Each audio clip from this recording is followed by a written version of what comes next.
중요하게 생각하는 세 가지 가치가 있습니다. 남자는 이 세 가지를 아주 중요하게 여깁니다. 첫째는 의리입니다. 남자는 의리에 죽고 산다. 남편이 바람을 피웠어요. 새벽에 들어왔습니다. 화가 난 아내가 어디 갔다 오냐? 친구 집에 자고 온다. 당신 친구 전화번호 다 내놔라. 10명의 전화번호를 확보해서 전화를 다 돌렸더니 그 남편 친구 10명 중에 8명이 어젯밤에 자고 갔다고 그랬습니다. 그리고 2명은 당신 남편 아직도 우리 집에서 자고 있다고 그렇게 얘기했습니다. 이게 남자들의 의리입니다. 두 번째 중요하게 생각하는 가치는 자존심입니다. 남자는 자존심 하나 붙들고 산다. 지금은 내비게이션 때문에 괜찮습니다. 전에는 남자가 길눈이 어둡다 보니 운전하면서 길을 많이 헤맸습니다. 그러면 똑똑한 아내는 오른쪽으로 가자 그러는데 아내가 오른쪽으로 가자고 하기 때문에 남자는 왼쪽으로 갑니다. 길 좀 물어보라 그래도 창문을 열고 길을 물어보는 것은 남자 인생에 쪽팔리는 일이기 때문에 절대로 물어보지 않습니다. 그리고 반드시 찾아낸다고 우깁니다. 그러다가 부부싸움이 일어나는 겁니다. 한참을 말다툼 싸우고 신호 대기 잠깐 서 있을 때 남편이 화가 덜 풀렸어요. 왜? 자존심을 건드렸거든요. 길도 못 찾는 것이 그랬기 때문에. 그래서 아내에게 마지막 확인 사살하기 위해서 한마디 했습니다. 옆에 개가 뛰어가니까 어이 네 친척 뛰어가네 그랬습니다. 그랬더니 창문을 딱 열고 아내가 하는 말이 아버님 어디 가세요 그랬습니다.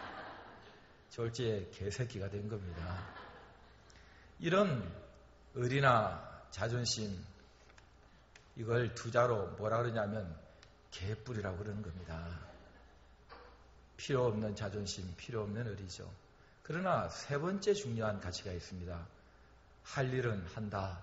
이걸 두자로 사명이라고 얘기하고 넉자로는 존재 이유라고 얘기하고 조금 더 설명하면 하나님이 나를 살려두신 이유라고 얘기를 합니다. 여러분 세상 모든 사람들이 다 수고합니다. 어디 안 믿는 사람은 직장 안 갑니까? 애 안 키웁니까? 밥 안 합니까? 다 수고해요.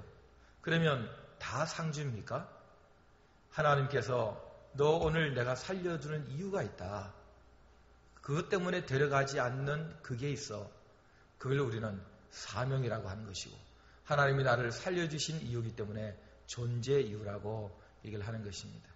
제가 역사 철학을 공부하고 싶어서 대학원 시험을 오래전에 본 적이 있습니다. 문제가 딱 한 문제, 한 줄 내놓고 빽빽하게 그 큰 용지를 다 채우라고 하는 거예요. 그래서 제가 빽빽하게 채웠습니다. 뒷장에도 채웠습니다. 뒷페이지도. 그리고 모자라서 2장 더 달라 그랬습니다. 그리고는 빽빽하게 6페이지를 가득가득 채우면서 제가 걱정을 했어요. 수석 합격하면 어떡하나.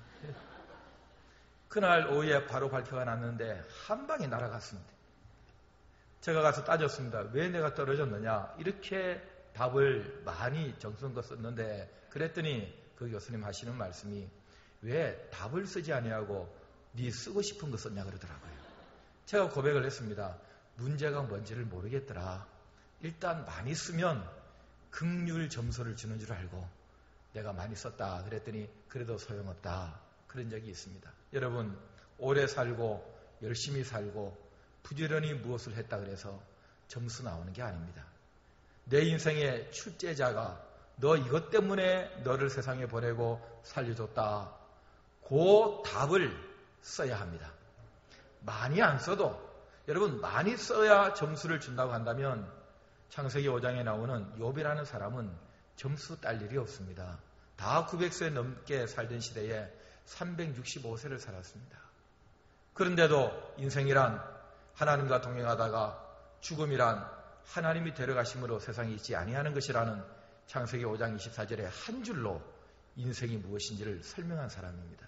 히브리서 11장 6절에 하나님이 계신 것과 자기를 찾는 자들에게 상 주시는 이심을 믿어야 한다라는 믿음의 정의는 바로 에녹을 얘기하다가 믿음을 설명하게 됩니다. 여러분, 남들보다 3분의 1을 산 사람, 90세 넘게 살 때에, 900살 넘게 살 때에 300세밖에 살지 못했던 한 사람, 지금으로 치면 100세 시대에 30대에 죽었다는 거 아니겠어요? 그렇지만 그 짧은 생애를 살면서도 하나님 앞에 100점, 만점을 딸 수 있는 그 인생이란 오래 열심히 사는 게 중요한 게 아니라 이거 하라고 나에게 주신 사명, 그거 하다 가는 것입니다. 할렐루야. 사도 바울에게 사명이 무엇입니까? 하고 물으면 이런 얘기를 합니다. 내가 1차, 2차, 3차 선교여행을 하면서 저도 3가지 일을 했다. 복음을 전하고 교회를 세우고 그리고 구제 연보를 모아서 어려운 교회에 도와주는 그 일을 하는데 마지막 이제 마무리를 하고 예루살렘으로 올라가는 길인데 바삐 올라가야 하기 때문에 에베소에 들리지를 못한다. 장로님들 좀 오세요.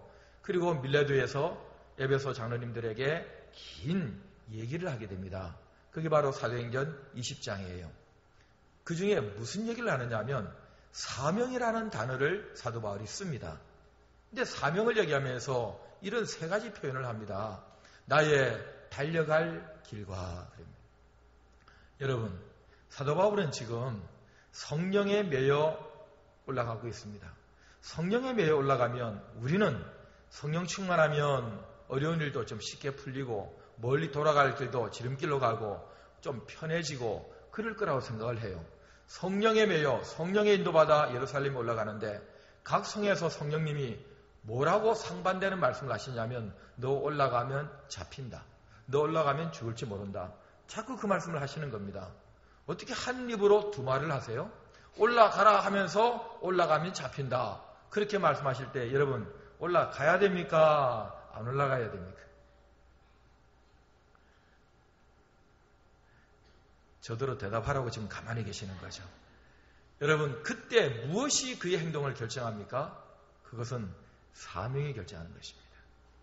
올라가서 보고하고 보내심을 받아서 다시 세계의 심장 로마로 향하고 로마에서 복음을 전하고 다시 땅끝, 그때는 지구가 둥글다고 생각하지 않았으니까 육지 땅끝인 스페인 서바나까지 갈 계획이었습니다. 사명을 위해서 올라가는 것입니다.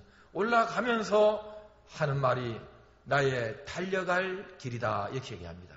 달려갈 길이에요. 걸어갈 길이 아니고 주저앉아 있을 길도 아니고 서 있을 길도 아니고 빠져나갈 길도 아니고 돌아갈 길도 아니고 달려가야 돼. 달려가야. 운동선수가 달려가듯이 비행기가 날아가야 떨어지지 않고 자전거가 달려야 넘어지지 않듯이 부지런히 달려갈 길이라고 사명을 언급하기 시작합니다. 그러더니 2번째는 주 예수께 받은 것이라고 합니다. 자기가 만들어낸 게 아니라는 거예요. 시대가 날 불렀다는 게 아니라는 거예요.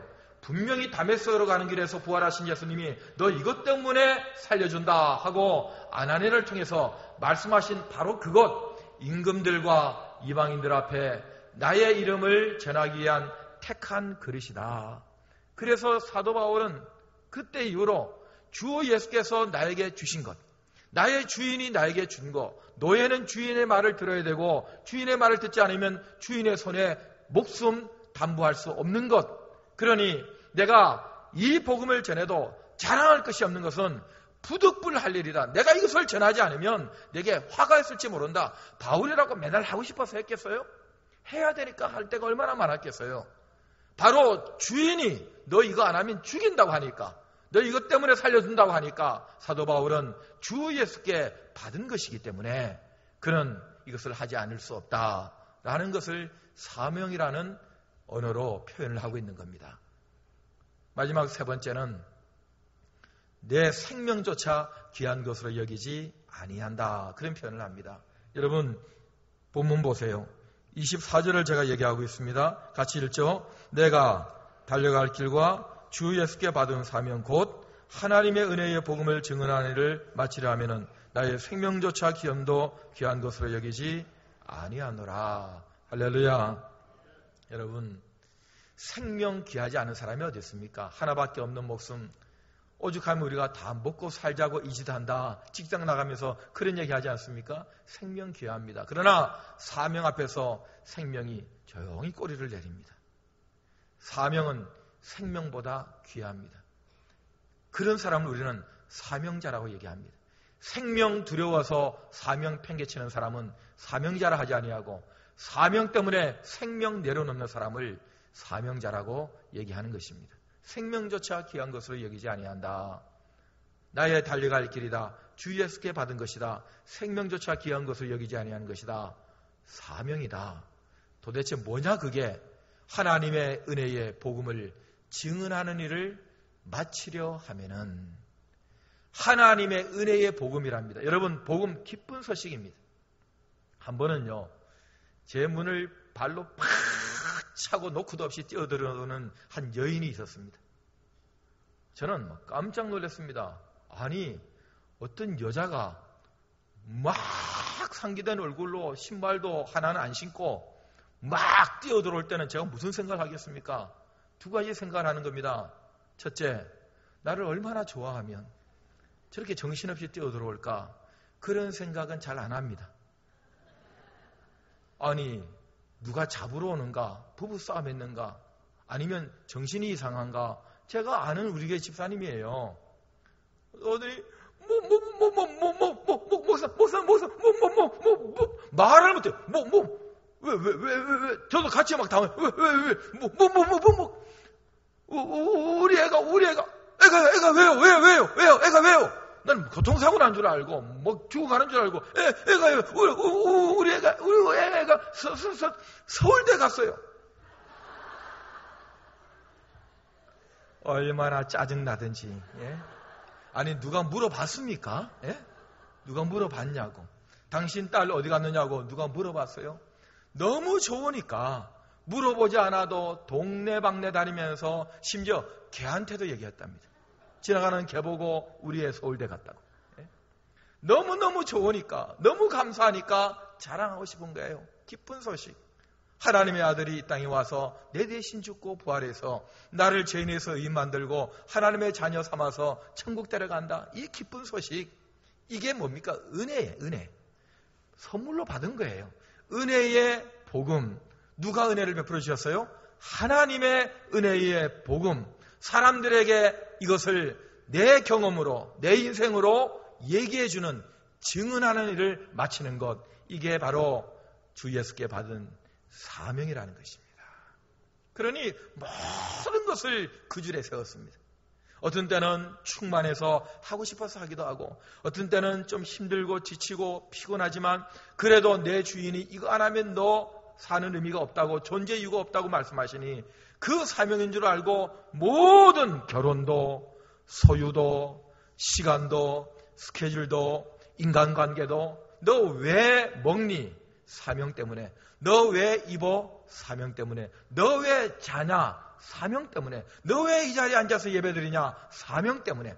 모든 것을 사명의 줄에 세우는 것입니다.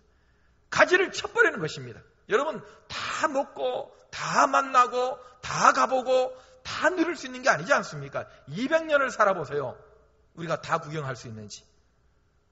여러분, 나이 먹을수록 지혜가 생기는데 이 지혜란 선별할 수 있는 지혜입니다. 선택할 수 있는 지혜잖아요. 나이 들어가면서도 아직도 나는 다 할 수 있어. 나는 모든 걸 다 해낼 수 있어. 그거 아직 철이 안 들어서 그래요.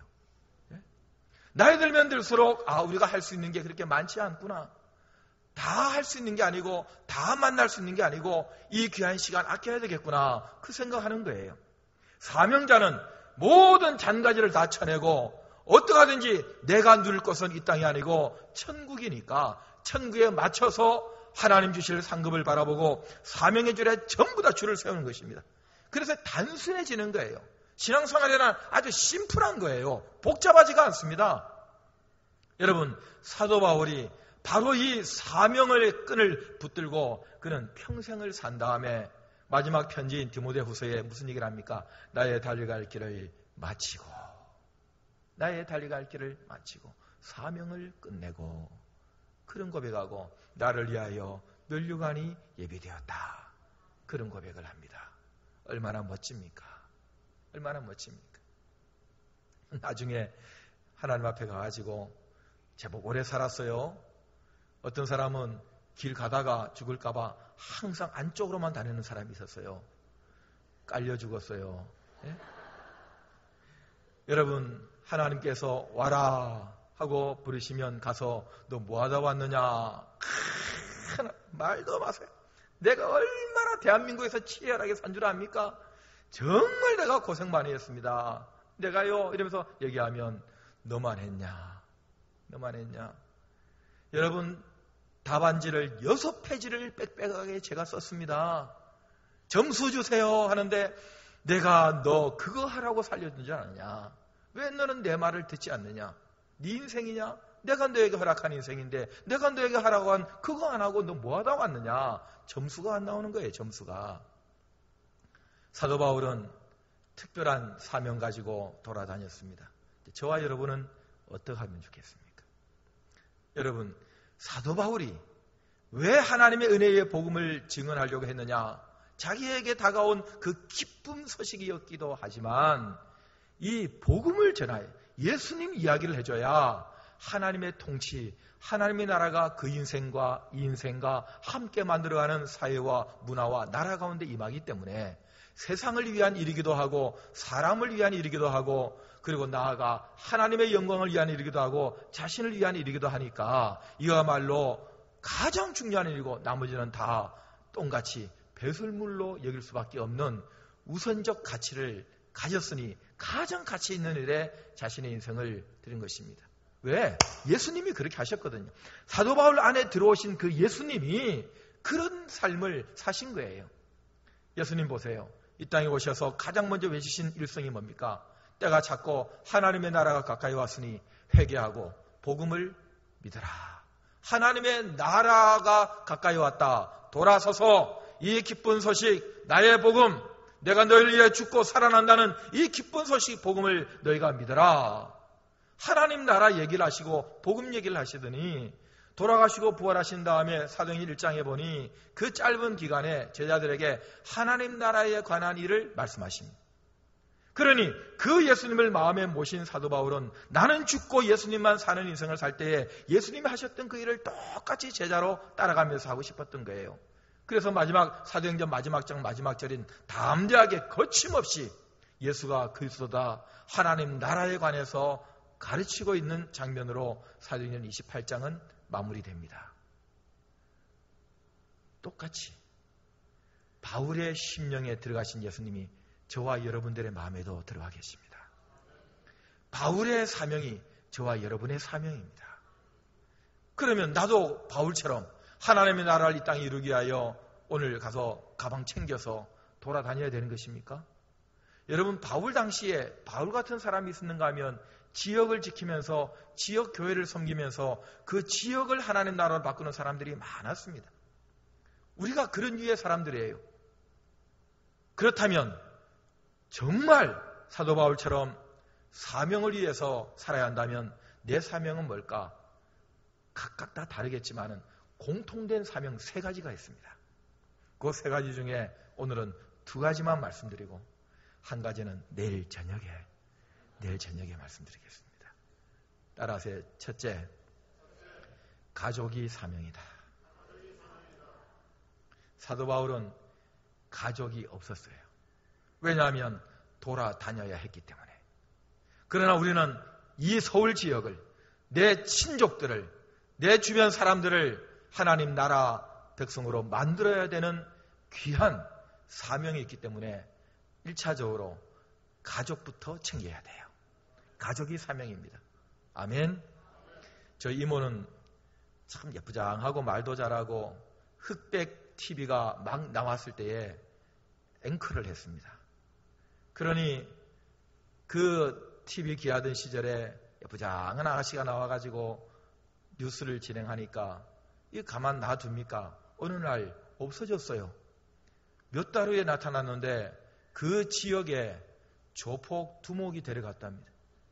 이모 말로는 데려갔다 그러는, 그 조폭 두목 말로는 따라왔다고 얘기합니다. 그리고는 강제 억지 결혼해서 나타났어요. 힘도 좋죠. 돈도 많죠.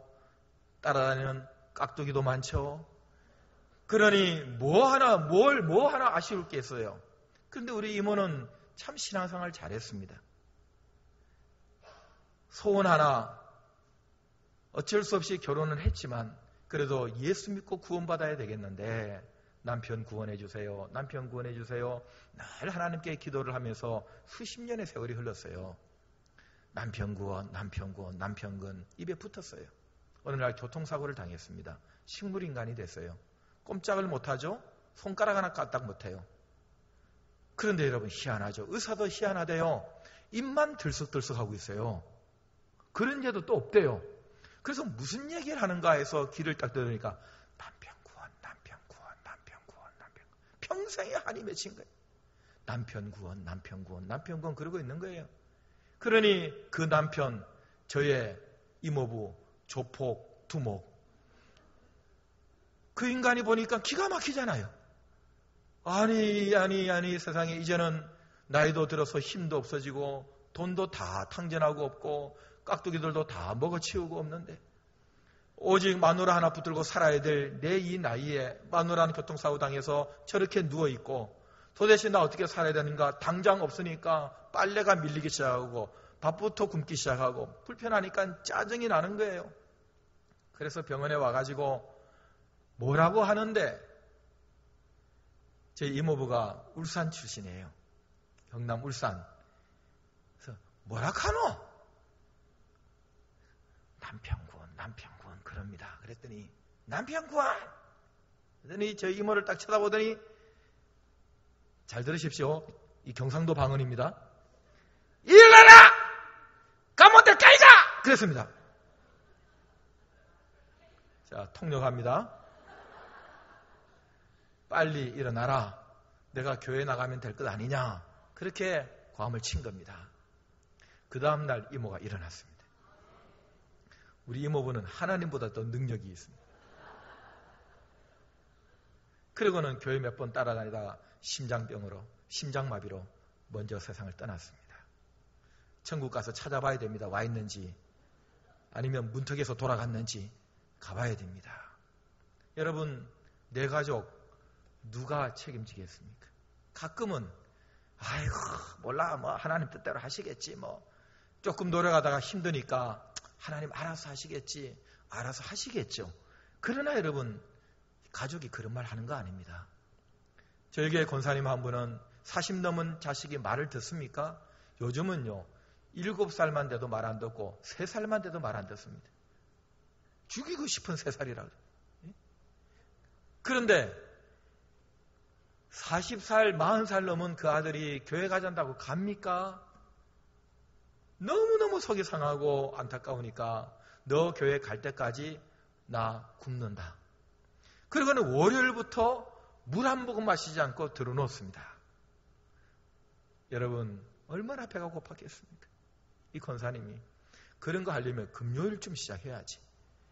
그래야 토요일 하루 지나고 주일날 가자고 할 텐데 월요일부터 해놓으니까 교회 가려면 6일을 그러고 있어야 돼요. 6일을. 예? 그러니 배는 고프지 힘은 떨어지지 또 이 어머니 모시고 사는 이 아들 입장에서는 너무너무 죄송하지. 그러니까 갈게요 가면 되잖아요. 그렇게 해서 주일날 모시고 왔다가 하나님의 은혜로 예수님을 믿었습니다. 다리 몽둥이를 부러뜨려서라도 하나님 앞에 때를 쓰고 그래서라도 내 가족은 내가 책임져야 돼요. 여러분 어쩌다가 내가 이 집에 시집 왔을까? 어쩌다가 내가 그 사람을 만났을까? 이제 와서 어떡하라고? 하나님께서 그 집안 하나님 나라로 바꾸라고 부르신 것입니다. 여러분 내 조카가 내 형제가 내 자식이 지옥불에서 원망스러운 눈으로 펄펄 끓는 불에 죽지도 못하는 구더기도 타 죽지 아니하는 그런 곳에서 영원토록 고통당하는 거 보고 싶으세요? 제 친구 교수가 예수를 믿고 부산에서 대학 교수 하는데 예수 믿고 세례를 받았답니다. 세례를 받자마자 바로 전화를 걸어서 제 친구들에게 제일 먼저 한 말이 욕입니다. 나쁜 새끼들. 이 좋은 예수를, 이 좋은 구원을 나한테 얘기 안 했다고. 아니 왜 안 했겠어요?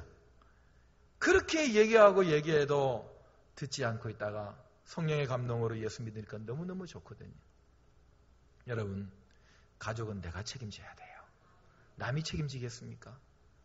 어떡하든지 울고 불고 기도도 하지만 사정도 하고 협박도 하고 무슨 수를 써서라도 예수 믿게 만들어야 합니다. 그리고 예수 믿는 자녀들, 예수 믿는 가족들 야무지게 잘 믿게 만들어야 됩니다. 저희 가족 얘기해서 죄송합니다만은 대개 저희 가족 얘기할 때는 자랑만 합니다. 저희 어머님이, 저희 부모님이 토요일만 되면 옛날에 10원짜리 지폐가 있을 때였습니다. 제 어릴 때. 그때 꼭 새돈으로 바꿔놓습니다. 그리고 미처 못 바꿔놨을 때는 주일 아침에 헌돈을 다리미로 다립니다.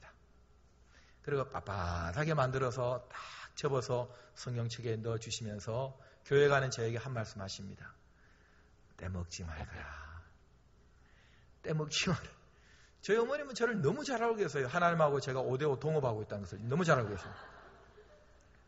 그때 어린 마음에 알았습니다. 돈이 같은 돈이 아니구나.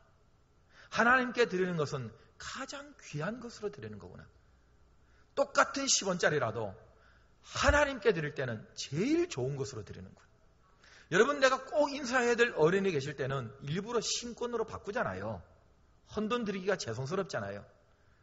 많이 하고 적게 하고 중요한 게 아니라 하나님 앞에 정성껏 드리는 것을 어릴 때부터 저도 모르게 배운 것입니다.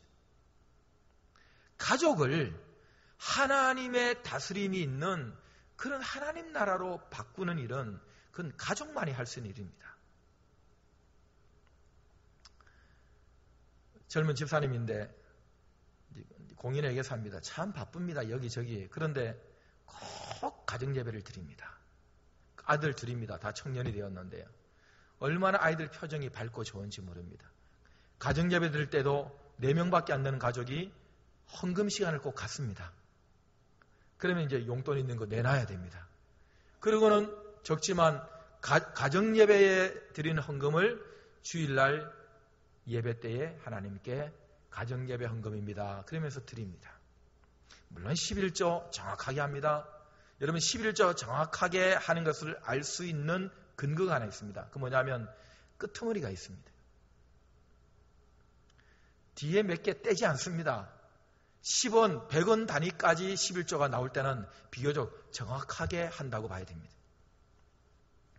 아이들도 11조를 합니다. 얼마 전에는 그 둘째가 막 이제 인턴을 끝내고 정교사원으로 들어가는 그 즈음에 2달 인턴을 끝내고 2달치 받은 봉급을 들고 와서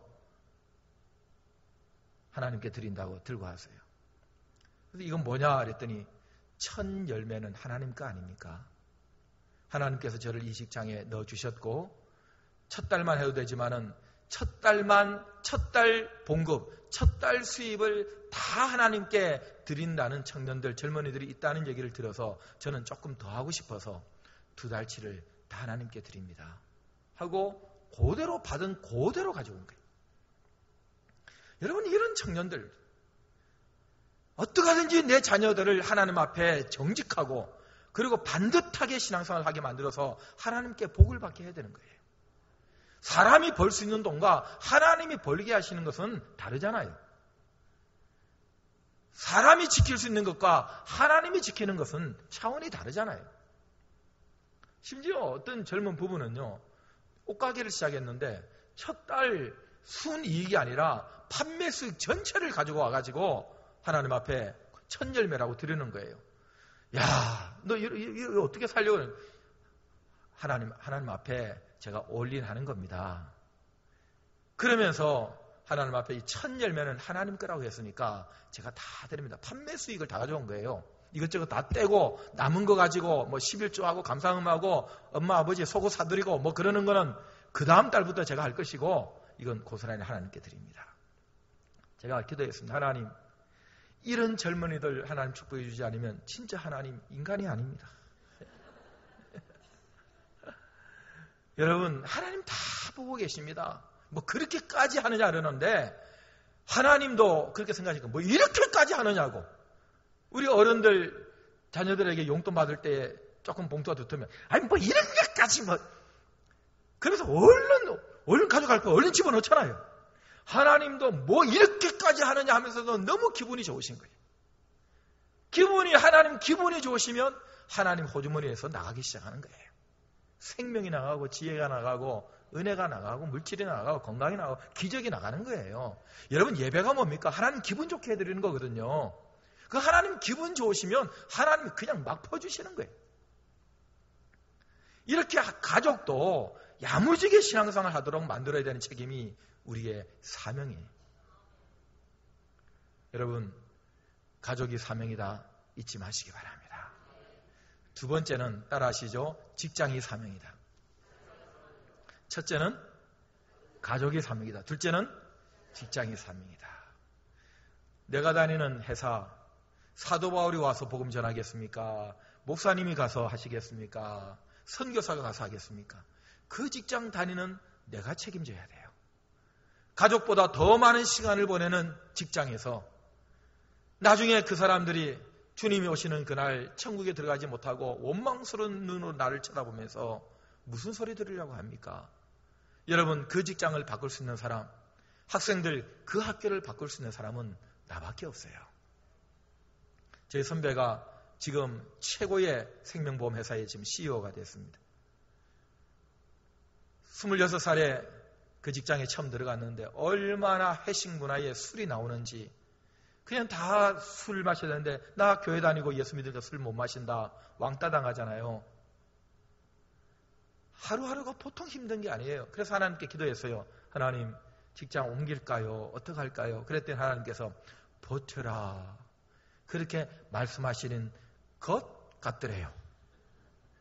그래서 버티는데 더 일찍 출근하고 더 늦게 퇴근하고 술집에 따라는 가지만 술은 안 마시고 분위기 겨우 맞춰준 다음에 술 취한 사람 집에 데려다주고 챙겨주고 그런 꾸준히를 다 하는 거예요. 그러니 왕따는 덜 시키더랍니다. 하나님이 보고 계셨어요. 부어주셨습니다. 여러분 보험회사는 실적이 말해줍니다. 그냥 하나님께서 열어주시니까 승승장구하기 시작했습니다. 그러면서 예수 믿는 사람이 분명히 있었을 텐데 눈 씻고 찾을래야 찾아볼 수 없는 그 직장에 술 문화가 주도하는 그 직장에 모여서 기도하기 시작하고 지금은 그 바쁜 사람들이 점심시간에 몇백 명이 모여서 수요일 12시에 예배를 드린답니다. 문화가 바뀌었어요. 신입사원들이 얼마나 고마워합니까? CEO가 예수 잘 믿는 사람이에요. 기도회가 있어요. 예배가 있어요. 그리고 불의한 일을 못하게 만들어요. 문화를 바꿔놨어요. 얼마나 후배들이 들어와서 혜택을 받습니까? 여러분 먹고 살라고 그 직장에 보내주신 게 아닙니다. 하나님께서는 너밖에 없다. 그 직장에 하나님 나라를 이루고 복음을 증언하고 사람들이 행복하게 살아가게 만들도록 할 수 있는 사람은 너밖에 없어. 그래서 나를 그곳에 보내주신 줄 믿습니다. 그러면 직장 없는 사람은 어떡합니까? 저희 교회에 또 그런 분 계십니다. 현역에 있을 때는 뺀질거리고 교회는 가끔 나오고 열심히 내는 아내에 대해서 불만을 많이 갖던 분이 퇴직하고 은혜를 받았어요. 현역일 때 은혜 받고 퇴직하고 계기자. 퇴직하고 나니까 별 교회 도움이 안 돼요. 뭐 11조를 합니까? 무슨 인맥을 활용할 수 있습니까? 그러나 어떡합니까? 이분이 언론사에 있다가 퇴직을 하고 은혜를 받고 내가 낮 시간에 내 시간을 보내는 그것이 직장이 사명이다? 난 직장이 없는데 그럼 나는 낮에 내 사명이 뭐지? 그러다가 내가 낮에 시간을 많이 보내는 것이 우리 집안이고 그 지역이에요. 동네예요. 그래서 우리 동네 지역이 내 사명이다 이렇게 생각을 한 거예요. 그래가지고 단층짜리 집을 헐고 4층짜리 빌라를 지었어요. 맨 위에 자기들이 살고 아랫집은 단식 쪽에서 세를 줬습니다. 세를 주면서 싸게 내놔요. 그러면 줄 서죠. 가족 수를 체크합니다. 얘가 몇 명이에요? 그러면 3명인데 좀 많죠. 그런데요, 우리 애들 집 험하게 안 써요. 그러면 안 됩니다. 아이고, 험하게 안 써요. 그러면 넷은 돼야 됩니다. 교회 다닙니까? 그러면 이 교회 다니는 사람인가 가지고 제가요 옛날에요 미션스쿨 다녔어요. 근데 이제 좀 쉬고 있는데 제가 그래도 옛날에는 좀 다녔어요. 안 됩니다. 왜 안 된다? 열심히 잘 다닐게요. 옛날에 다녔기 때문에 안 됩니다. 생짜 그냥 교회 한 번도 나간 적이 없고 가족이 많은 사람을 드리는 거예요. 왜? 한 번 예수 믿다가 최근에 안 나오는 사람은 하나님께서 언제든지 다시 부를 수 있지만 생짜배기는 이게 위험하잖아요. 여러분, 예수 믿고 죽는 사람은 급한 거 하나도 없어요. 천국 가니까. 예수 안 믿고 죽는 사람이 제일 급해요. 그러니 그런 사람을 딱 들어가면 이제 2년 살아야죠. 토요일마다 가서 못 살게 구는 겁니다. 내일 어디 가냐? 비 새는 데 없냐? 밑반찬 안 떨어졌냐? 귀찮게 하는 거예요. 내일 11시 반에 나 좀 따라가자. 그래가지고 교회 할 수 없이 왜? 주인이 따라가자고 하니까. 그리고는 앉혀놓으면 하나님이 또 은혜를 베풀어 주십니다. 그래서 저희 교회 등록하고 집사님까지 됐어요. 그 세던 사람이 2년 딱 되면 나가라 그럽니다. 그러면 기분 좋게 나갑니다. 왜 나가라는 줄 아니까 나가게 하는 방법이 있습니다. 올려버리는 거예요. 전세를 올려버리는 거야. 그럼 나가야 돼. 그리고 나간 다음에는 다시 내립니다. 그리고는 또 줄 세워놓고 아이 몇입니까? 교회 나간 적이 있습니까? 그렇게 전도를 하는 거예요. 참 전도를 많이 하세요. 노방전도도 참 열심히 하세요. 이 부부가 노방전도 하는 모습 보면 참 재밌게 해요. 되게 여자가 먼저 나서야 되잖아요. 남자가 나서면 겁내니까. 그래서 잠깐만 제 얘기 좀 들으세요. 연세 드신 분이 얘기하니까 거부감 없이 왜요? 그러면 잠깐만 이쪽으로 해가지고 벽 쪽으로 딱 갖다 붙입니다. 그리고 이쪽 손으로 딱 벽을 잡고 이쪽으로 못 빠져나가게. 그리고 이제 얘기를 시작하면 저쪽으로 갈 수 있잖아요. 거기에는 이제 아저씨가 딱 붙어 있어요. 가기는 어딜 가? 하고 딱 에워싸놓고 복음을 전합니다. 노숙자에게도 복음을 전하는데 어느 날 노숙자라는 노숙자가 왔어요. 자기 이름이 노숙자래요. 전화번호, 핸드폰 번호 잘 안 줍니다. 모르는 사람에게 이분은 줍니다. 돈 빌려달라, 이상한 요구도 하고, 그럼에도 불구하고 내가 한 번 사기당하고 내가 한 번 심부름해주고 내가 한 번 귀찮아서 그 생명 구원할 수 있다면 얼마나 감사한 일이냐고. 그렇게 아예 사명으로 알고 달려드니까 하나님께서 그에게 열매를 주십니다. 여러분, 그의 자녀들이 참 반듯하게 도저히 들어갈 수 없는 직장에 기적적으로 들어가고 막 이런 일이 있습니다. 간증하는 거 보면 희한합니다. 하나님이 돌봐주시는 거예요. 이렇게 어떻게 하든지 우리 가족이 가족들 잘 챙겨서 예수 믿게 만들고 예수 잘 믿는 가족 만들고 또 내가 낮 시간을 보내는 내 직장, 내 직업, 이 사명이다. 직업 없는 사람, 직장 없는 사람은 내 사는 그 지역이 사명이다. 어떻게 하든지 한 명도 예수 믿게 만들고 정직하고 반듯하게 하나님 사랑하고 하나님 말씀대로 사는 그런 문화를 만드는 거예요. 제가 마지막으로 저희 교인 얘기 한 번 더 하겠습니다. 그 영천시장이라고 저희 교회 앞에 재래시장이 하나 있습니다. 그 시장에 그 가게를 하는 분인데 자기도 이제 반찬을 사야 집에 가서 또 밥에 먹죠. 그러면 콩나물을 살 때에 한 번에 다 사지는 않습니다. 두세 번에 나눠서 사요. 그러면서 돈은 다 줘요. 이 정도만 있으면 돼요. 됐어요. 그러면서 돈은 더 주는 거예요. 그러면 아이고 이 돈 가지고 더 가져가세요. 아니 요것만 필요해. 그리고는 나중에 저녁에 한 번 더 가요. 내가 조금 더 필요해. 그러면 아이고 아까 줬으니까 그냥 이거 더 가져가세요. 아니야. 이렇게 힘들게 하는데 그러면서 또 돈을 줘요. 사람은 먹으면 마음이 약해집니다. 그렇게 몇 번 하면 고맙잖아요. 그리고 항상 웃고 있습니다. 얼마나 힘듭니까? 짜증납니까? 이거 만졌다가 저거 만졌다가 옆집에 가자. 뒤에서 돌 던지고 싶잖아요. 그렇지만 끝까지 웃습니다. 왜? 나는 선교사야. 나는 이 시장에 보냄받은 선교사고 이 시장이 하나님 나라를 이루어야 될 나의 사명지야. 하기 싫어도 억지로 표정을 짓고 있는 거예요.